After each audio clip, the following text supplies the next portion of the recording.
السلام علیکم ڈاکٹر صاحب، آج آپ میرے ساتھ گاڑی میں ٹریول کر رہے تھے تو میں نے آپ سے ایک بڑا امپورٹنٹ سوال کیا تھا، اور بلکہ آپ نے مجھے کہا تھا کہ بھائی یہ کرنا چاہیے. تو وہ سوال یہ ہے کہ why everyone should have a YouTube channel. کیوں سب کے لیے ضروری ہے ایک یوٹیوب کا چینل بنانا؟ اور آپ نے جو یوٹیوب چینل بنایا تو اس سے آپ کو کیا فائدہ ہوا، اور کیا لوگوں کو کیا فائدہ ہو سکتا بہت شکریہ. آپ نے سقراط کا نام سنا ہے؟ ہے؟ جی بالکل سنا ہے. بقراط کا نام سنا ہے؟ بالکل سنا ابن ہے. رشد کا نام سنا ہے؟ ہاں تھوڑا سا.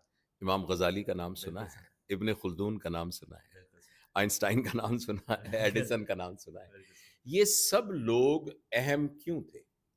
یہ اس لیے اہم تھے کہ انہوں نے اپنی زندگی کو لارجر دین لائف گزارا. اس زمانے میں بہت سے لوگ تھے جو ایڈیسن کے ساتھ تھے، اور ایڈیسن سے زیادہ امیر تھے، ایڈیسن سے زیادہ ان کے پاس سہولتیں تھیں، لیکن ان کو کوئی نہیں جانتا. اور ان کی زندگی کا فائدہ شاید ان کی پہلی نسل کو بھی پوری طریقے سے نہ پہنچا ہو، اور ایڈیسن کی زندگی کا فائدہ ابھی بھی اس بلب کی شکل میں ہم سب فائدہ اٹھا رہے ہیں. بے شک. اچھا، وہ اس لیے ہوا کہ انہوں نے جو علم حاصل کیا، جو تجربہ حاصل کیا، اور علم اور تجربے کے نتیجے میں جو چیز بنتی ہے وہ ورلڈ ویو ہے، جس کو ہم عام الفاظ میں انسانی شعور بھی کہہ سکتے ہیں. لہٰذا ہمارے ساتھ کے ہی اور جانور تھے. آج سے کچھ 40,000 سال پہلے بھی یہاں گدھے رہتے تھے، اور گھوڑے تھے، اور شیر تھے، اور بکریاں تھے. مگر آج تک آل پاکستان گھوڑا ایسوسی ایشن نہیں بن سکی. آج تک بکریوں کا کوئی پرائمری سکول نہیں بن سکا، اور کسی نے ایک کراچی مینڈک ایسوسی ایشن نہیں بنائی، حالانکہ یہاں چوہڑوں میں بہت سارے مینڈک رہتے ہوں گے. وہ اس لیے کہ جو ان کا شعور تھا وہ ایک فرد تک رہا. صرف سروائیول کی حد تک ان کا شعور ٹرانسفر ہوا ان کی اگلی نسلوں میں. اس کے علاوہ کوئی نئی چیز اس شعور میں شامل نہیں. انسان اشرف المخلوقات اس لیے نہیں ہے کہ وہ چیتے سے زیادہ سٹرونگ ہے، یا گھوڑے سے تیز بھاگتا ہے، یا سانپ سے زیادہ تیز رینگتا ہے، یا مچھلی سے زیادہ سوئم کر سکتا ہے، یا وہ ہاتھی سے زیادہ طاقتور اور بڑا ہے. انسان اشرف المخلوقات اس لیے ہے کہ اس کے نزدیک اپنے شعور کے اوپر کنسٹرکٹیو وے میں مزید شعور کی لہریں جمع کرنے کی ایک ایبلٹی ہے. لہٰذا اگر اب میں ایمانداری سے آپ کو بتاؤں، سقراط کو جتنا پتا تھا، آپ کا بیٹا یوسف ہے نا، اس کو اس سے زیادہ پتا ہے. لیکن کیا آپ کہہ سکتے ہیں کہ یوسف جو ہے وہ سقراط سے بڑا آدمی ہے؟ حالانکہ اس کے پاس زیادہ علم ہے. اس لیے کہ اب یوسف کے ذمے یہ ہے کہ سقراط کے علم کے اوپر کی جو اوپر کی طے ہے وہ اس کو کیری آن کر کے اس کو لے کے جائے گا. اچھا، پرانے زمانے میں یہ ہوتا تھا کہ لوگ اپنے تجربے دو طرح سے مستقبل میں منتقل کرتے تھے. ایک بہت مستند طریقہ جو تھا وہ تھا شاگردوں کے ذریعے، یعنی آپ کے ڈسائپلز جو ہیں وہ آپ کی لیگسی کو کنٹینیو کرتے ہیں. اس لیے کہ علم صرف لکھا ہوا لفظ نہیں ہے، صرف میمری میں آئے ہوئے الفاظ نہیں ہیں، بلکہ علم ایک رویے کا نام ہے، ایک بیہیویئر کا نام ہے. اور وہ بیہیویئر ہو سکتا ہے لفظوں میں بیان نہ کیا جا سکتا ہو. سچائی کو لفظوں میں بیان کیجئے نا، امن کو لفظوں میں بیان کیجئے، دیانت کو لفظوں میں بیان کیجئے، ایمپتھی کو لفظوں میں بیان کیجئے. یہ تو وہ چیز ہے جو محسوس کی جا سکتی ہے. تو وہ ایک اپنے ڈسائپلز کے اندر اپنی لیگسی کو کنٹینیو کرتے تھے. اور اس کا دوسرا طریقہ یہ تھا کہ وہ کتاب لکھتے تھے. اور کتاب وہ طریقہ ہے جس کے ذریعے سے شعور آگے منتقل ہوا ہے. اور جب بھی دنیا کے اندر لینڈ مارک تبدیلی ہوئی ہے، اس کانٹیکسٹ میں آپ کو دو لینڈ مارک تبدیلیاں بتاتا ہوں. جو اصل علم اس پوری دنیا میں موجود ہے نا، وہ اصل میں گریکس نون علم جو ہے وہ یونانیوں کا تھا. آپ یونانیوں میں لوگوں کو دیکھیں، آپ کبھی افلاطون کے نتائج وہ پڑھیں، ان کے اندر حقیقت کتنی ہے اور آپ اس کو سائنٹیفکلی کتنے ویریفائی کرتے ہیں وہ ایک الگ بات ہے. مگر فلسافیکلی آپ حیران ہوں گے کہ وہ کیا شاہ دماغ تھے. کس طریقے سے افلاطون نے اس کائنات کے متبادل ایک اور کائنات کا تصور دے کر یہ کہا کہ جو کچھ اس دنیا میں ہے وہ اس کائنات، اس بڑی کائنات کی پرچھائیاں ہیں. اور جس طرح وہ شیڈوز موو کر رہے ہوتے ہیں، یہ شیڈوز، اس طرح اس پوری کائنات کو جسم سے ایک تشبیہ دے کر بتایا کہ اس میں کچھ لوگ جو ہیں وہ سر کی حیثیت رکھتے ہیں، کچھ بازوؤں کی حیثیت رکھتے ہیں، کچھ پیٹ کی حیثیت رکھتے ہیں. اور ایسی سملیز اور انالوجیز کریٹ کی کہ انسان حیران ہوتا ہے. اسی طریقے سے یہ تو وہ موٹے موٹے نام ہیں جو ہمیں معلوم ہے، ورنہ ایک لانگ لسٹ ہے گریک علم کی جو کہ وہاں موجود ہے.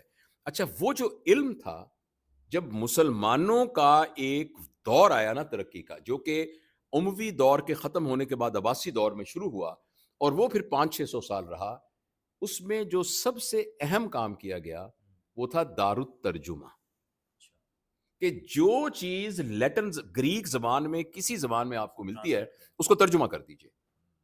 اور اس کے نتیجے میں کیا پیدا ہوا؟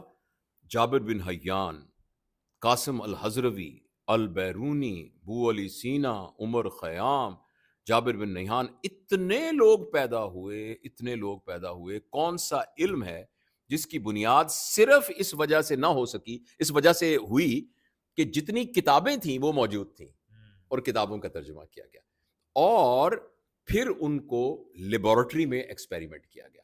یونانیوں کے پاس جو کچھ تھی وہ یہاں تھا، بس فلسافیکل لیول پہ تھا. اور پوری انسانیت کی تاریخ میں جو تبدیلی آئی مسلمانوں نے کی، انہوں نے وہ جو یہاں تھا اس کو لیبارٹری میں لے آئے اور اس کو تجربہ، لہٰذا کیمسٹری ایجاد ہوئی، الجبرا جابر بن نہان کے نام سے، کیمسٹری، سرجری، میڈیسن، اسٹرونومی، اسٹرولوجی، میتھمیٹکس اور فلکیات کا علم، یہ سارے علوم جو تھے وہ وہاں سے لیبارٹری میں آ گئے. اور پھر جب منگولوں نے بغداد پر حملہ کیا عباسیہ کے آخری دور میں، تو اس کے بعد یہ ساری کتابیں بہت سی جل گئیں، اور بہت سی کتابیں اس وقت رومن اور ان لوگوں کے ہاتھوں لگیں اور وہ یورپ میں چلی گئیں. آپ نے اقبال کا وہ شعر سنا ہے نا، آبا تو وہ علم کے موتی کتابیں اپنے آبا کی انہیں دیکھیں جو یورپ میں تو دل ہوتا ہے سی پار. اور وہاں جا کے انہوں نے ایگزیکٹلی وہی کیا جو کہ مسلمانوں نے کیا تھا. انہوں نے بھی اپنے طور پر ٹرانسلیشن سینٹرز بنائے، اتنے میں ٹائپ رائٹر بھی ایجاد ہو چکی تھی اور پریس بھی ایجاد ہو جاتی. انہوں نے کہا جو چیز ہڈی پہ لکھی ہے، چمڑے پہ لکھی ہے، کاغذ پہ لکھی ہے، اس کو ترجمہ کر دو، لیٹن میں یا انگلش میں، جرمن میں یا فرینچ میں. اور اس کی بنیاد پر پھر علم کا ایک تیسری طے ہوئی. جو تھے گریکس نے اس کو کوگنیٹو لیول پر سیکھا، ہم نے ان کو لیبارٹری میں کنورٹ کیا، انہوں نے لیبارٹری سے اس کی اپلیکیبل فارمز بنائی، جس کے نتیجے میں اسٹیم کا انجن بنا اور پروڈکٹس بنی، اور پھر یہ ساری ترقی ہوئی. تو اس کے پیچھے جو ایک چیز ہے وہ کتاب ہے. تو اب جس طریقے سے میرا دل چاہتا ہے جو میں نے زندگی لکھی میں اس پہ کتاب لکھوں. اب بڑے لوگوں کی ایسی ہوتی ہے نا، اب جوش ملیح آبادی صاحب کی کتاب ہے یادوں کی بارات، انہوں نے اپنی پوری زندگی کا خلاصہ اس میں لکھ دیا. شہاب نامہ جو ہے وہ قطب اللہ شہاب صاحب نے اس کے اندر لکھ دیا. دل بھٹکے گا جو ہے احمد بشیر صاحب نے اس کے اندر اپنی پوری زندگی لکھ دی. تو اسی طریقے سے میرا بھی دل چاہتا ہے کہ جب میں اس دنیا سے جاؤں تو میں نے زندگی کو جس طرح برتا ہے، میں جاوید اقبال ہوں. جاوید اقبال جب اس دنیا میں نہیں تھا تو جاوید اقبال کی کمی تھی. جاوید اقبال جب اس دنیا سے جائے گا تو وہ جگہ خالی رہے گی. یہ بات فیضان کے لیے بھی ہے، اور جو نیچے کونے میں جوتے گانٹ رہا ہے نا محمد بشیر، یہ اس کے لیے بھی. ہر انسان جو اس دنیا میں آیا ہے وہ یونیک ہے. جب وہ نہیں تھا تو اس کی جگہ خالی تھی، جب وہ جائے گا تو وہ خالی رہے گی.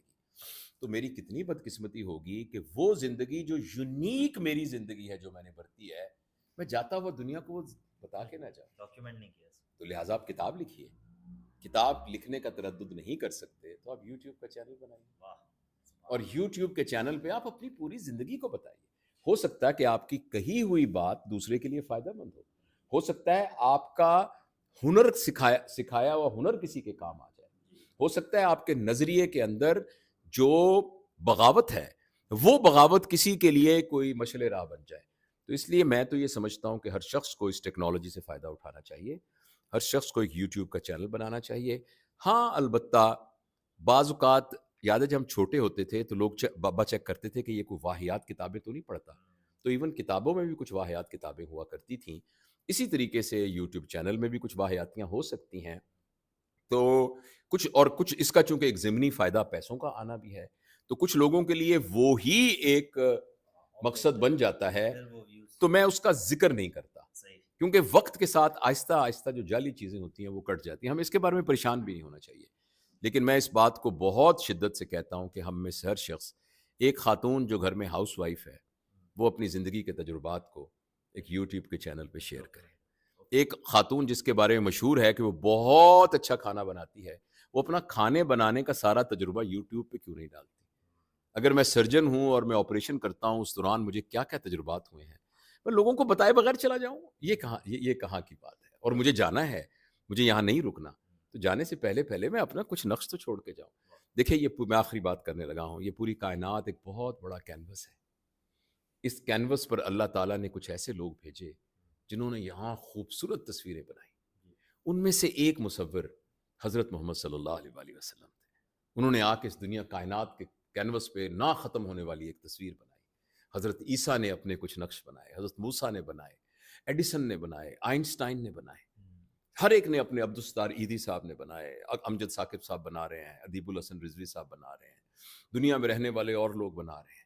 کتنی بدقسمتی کی بات ہو کہ جاوید اقبال جس کے ہاتھ میں قلم تھا، کینوس موجود تھا، جب وہ اس دنیا میں جائے تو اس کینوس پہ ایک نقطہ بھی نہ ہو جس کے بارے میں جاوید اقبال کہہ سکے کہ یار یہ نقطہ میں نے لگایا تھا. تو اس لیے اپنے حصے کا نقطہ لگانے کے لیے اور تصویر بنانے کے لیے میرا خیال ہے یوٹیوب بہت زبردست پلیٹ فارم. جی بہت شکریہ تھینک یو، صاحب، very thought provoking. Thank you, thank you.